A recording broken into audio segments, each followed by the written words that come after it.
Pustite decu i ne branite im da dolaze k meni, jer takvih je carstvo nebesko.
Pomaže Bog, draga braćo i sestre.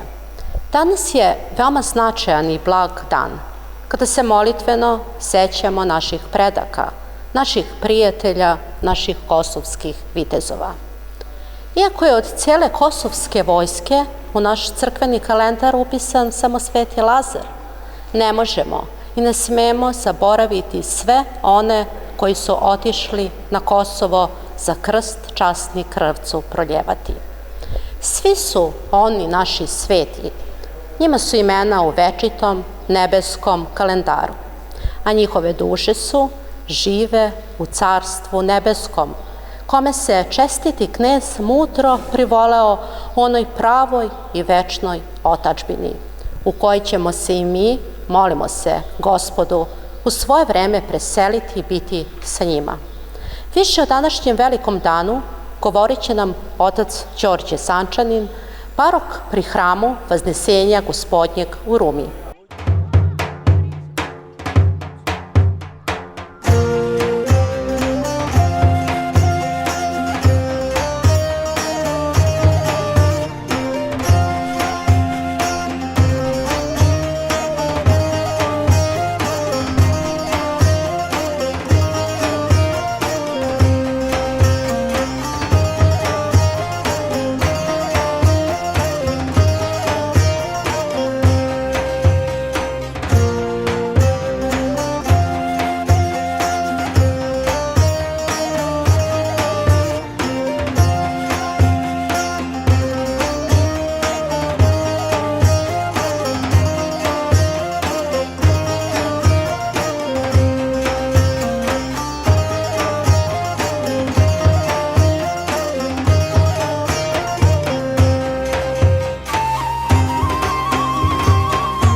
Pomaže Bog, draga deco. Jeste dobri? Kakvi ste? Dobrodošli u hram Vaznesenja Gospodnjeg u Rumi. Dobrodošli u našu divnu svetinju koju možete da vidite svojim okicama. Malenim, ali svakako bogatim. Da se ovdje nešto radi, popravlja, obnavlja. Ovu našu divnu svetinju koja je stara 260 godina. Zamislite koliko je to puno godina, jel da? A tu našu divnu svetinju su nama naše bake, deke, prabake, pradeke ostavili u amanet da je čuvamo i da se staramo o njoj. Jel tako? Da. Ja sam na početku rekao gdje se mi nalazimo, u kojoj crkvi. Jeste vi zapamtili kako se zove ova naša crkva? Kako? Ajmo. Vaznesenja Gospodnjeg. Bravo. Super. Jer znate mi koji danas praznik proslavljamo? Cara Lazara. Danas nas je božanska ljubav okupila, draga deco, ovdje u ovom predivnom hramu u Rumi, okupila nas je da upravo molitveno obeležimo i da se molitveno sjećamo praznika Vidovdan, praznika svetoga kneza Lazara. I danas, 15. juna po starom kalendaru, naša Srpska pravoslavna crkva proslavlja praznik svetoga proroka Amosa, praznik svetoga mučenika Vita Modesta, praznik svetoga mučenika Lazara kneza Srpskoga, praznik prepodobnog mučenika Dula, praznik svetoga Jefrema patrijarha Srpskoga i praznik blaženog Augustina episkopa Iponskog. Jer znate vi ko je bio sveti knez Lazar ili car Lazar? Jer znamo gdje se nalaze njegove mošti. To su u jednom manastiru blizu, u našem Sremu. U Ravanici. Tako je. A ko je bio knez Lazar? Ja znamo. On je zaista bio jedan od najvećih i ostao, jeste i bit će dok je ovog svijeta i vijeka najvećih srpskih imena u istoriji srpskog naroda. Bio je jedan od velikana srpskih koji su vladali carstvom srpskim posle cara Dušana. Po smrti cara Uroša, Lazar je bio krunisan od strane patrijarha Jefrema za cara Srpskog. Slao je u izaslanstvo, a sigurno ste možda i čuli, u Carigrad sa jednim monahom Isaijom da se moli da se skine anatema sa naroda srpskog. A ono što nas najviše asocira i veže za kneza Lazara jeste upravo boj na, znamo gde? Kosovo. Na Kosovu. Tog 15. juna 1389. godine sveti knez Lazar je zajedno sa svojom vojskom krenuo u mnogo veću i veću vojsku tursku, krenuo je da brani ono što je srpsko. Da bi danas mi ovdje smelo i slobodno koračali srpskom zemljom i da bi mi imali danas slobodu. I veoma je važno da ne zaboravimo i patrijarha srpskoga Jefrema, koji je krunisao, kao što rekoh malo pre, kneza Lazara. A s druge strane, ono što je veoma bitno jeste da mu je telo preneto i sahranjeno u njegovoj zadužbini Ravanici. A koliko imamo Ravanica ovdje kod nas u Srbiji? Jednu ili dve? Dve. Bravo. Jednu znamo, to je tu blizu naše Rume, gdje se nalazi, rekli smo, u Vrniku, a druga je u Ćupriji. Ravanica kod Ćuprije. Kao što sam rekao, telo mu je preneto i sahranjeno u njegovoj zadužbini Ravanici kod Ćuprije, a kasnije je preneto u Ravanicu Sremsku. Odakle je za vreme Drugog svjetskog rata 1942. godine preneto u Beograd i položeno u Sabornu crkvu, gdje i danas netljeno počiva i pruža utjehe i iseljenja svima koji mu se sa molitvom obrate. I mi, evo, idemo svake godine u našu divnu Ravanicu, u Vrnik, da se pomolimo i poklonimo delu moštiju svetoga kneza Lazara Srpskog.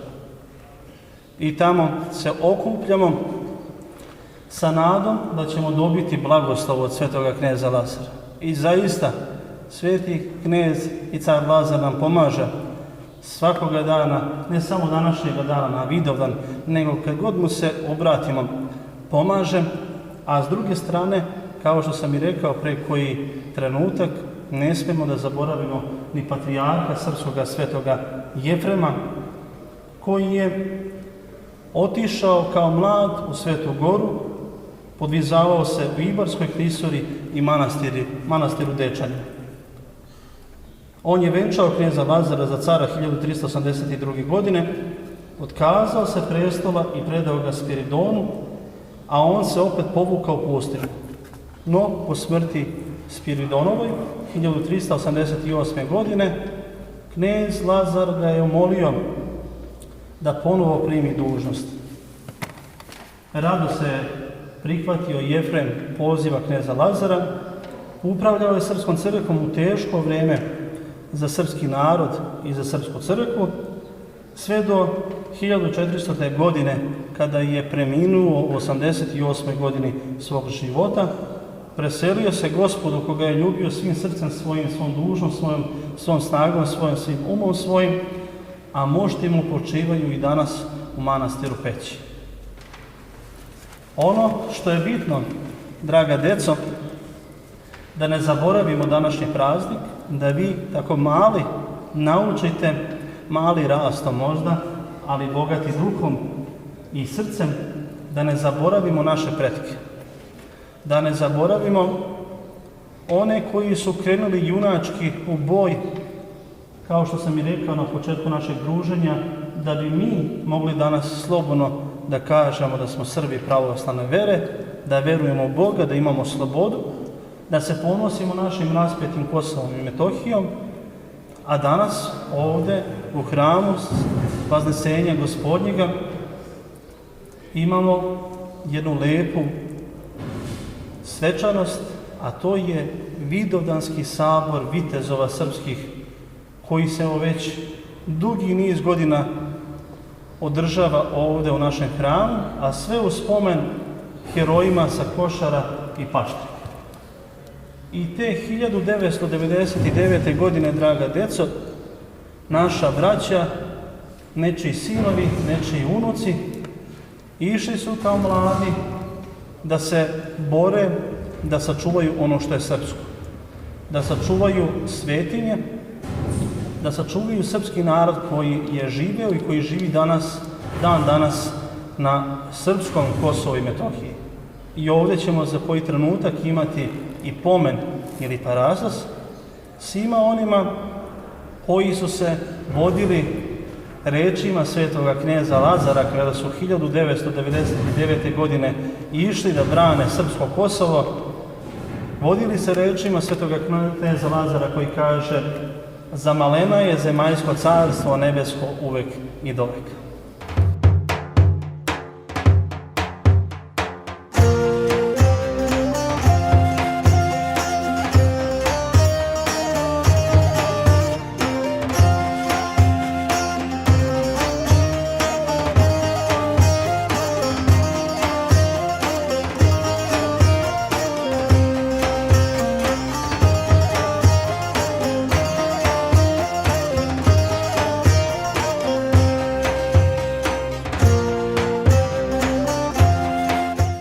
Da li neko, draga dečice, zna da otpeva možda neku pesmu o današnjem prazniku ili možda o ovom današnjem sabranju u našem hramu Vaznesenja Gospodnjeg u Rumi, o herojima sa Košara i Paštrika? Anastasija. Evo, Anastasija, hoćeš da ustaneš da nam otpevaš? Dobro, znači. Polako, uzmi vazduha i polako. Jedne noći hladne, zima kad je bila, Srpkinja je majka, čekala svog sina.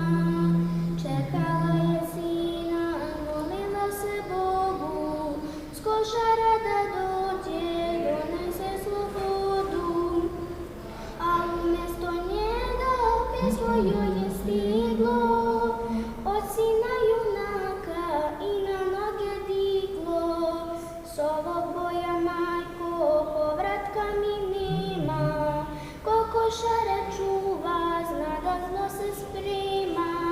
Ja ti, majko, živ se, vratit kući neću, i sad već u crkvi zapalim mi sveću. Da Bog meni pokos junacima poda, skupom cijenom, majko, plaća se sloboda. A sina mu uči i ovo mu kaži, tvoje otac, sine, na nebeskoj straži. Tamo gde je Lazar svoju glavu dao, na kosmitu svetom i tata je pao. Pa je sada, sine, kraj Miloša stao, a Hristos mu odmah carstvo večno dao. Ko ne pamti podvig Košara junaka,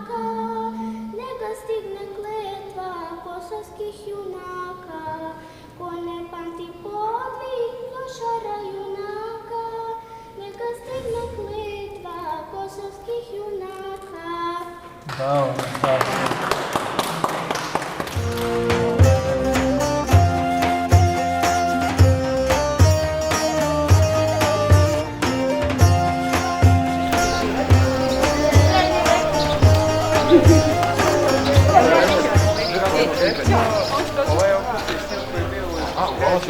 Na početak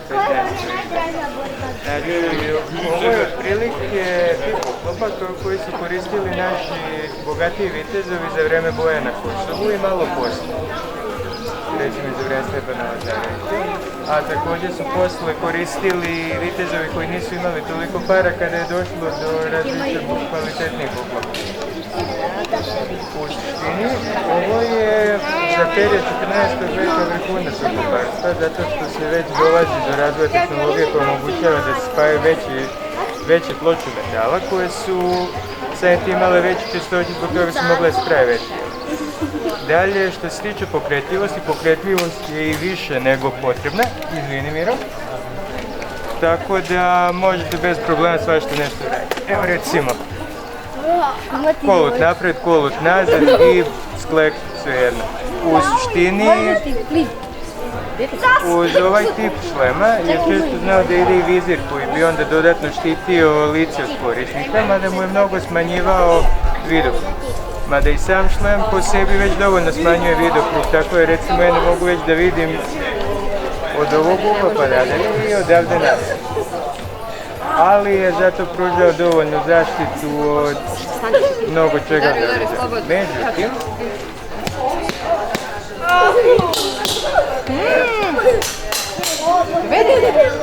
Međutim, i bilo je oružje koje je moglo da prođe kroz ovaj oklop, tako da niko na kraju dana nije bio u potpunosti zaštićen.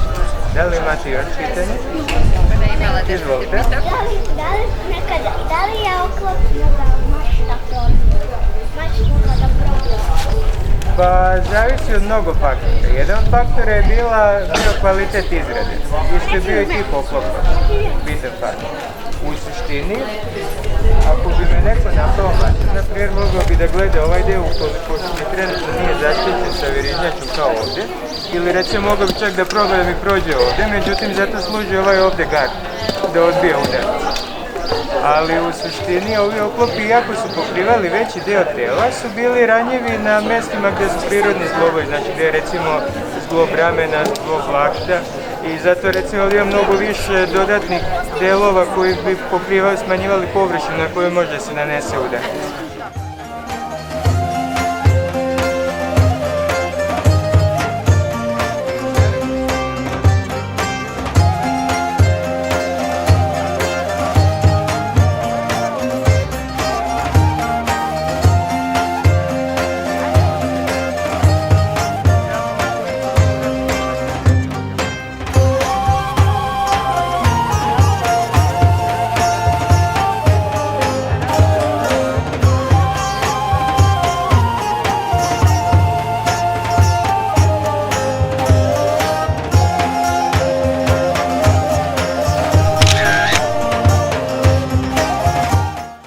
O Vidovdanu govorili su i govore mnogi, ali mi se danas sećamo reči našeg svetog vladike Nikolaja Žičkog kako je kazivao ovom svetom danu.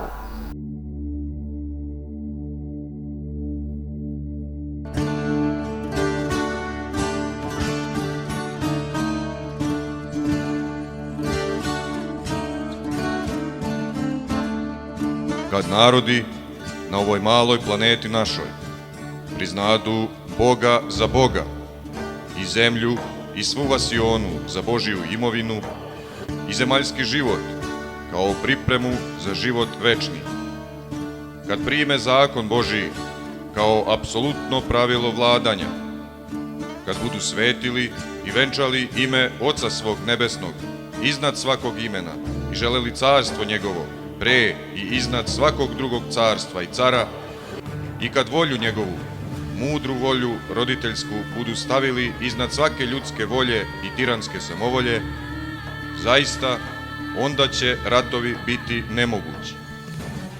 Onda će se klicanje pobedioca i krik pobeđenoga moći čuti samo među zverovima u prašumama, pa i to će biti nepodnošljivo za oplemenjeno srce čovečije, jer tada će biti na zemlji milenijum mira i vlast svih svetih.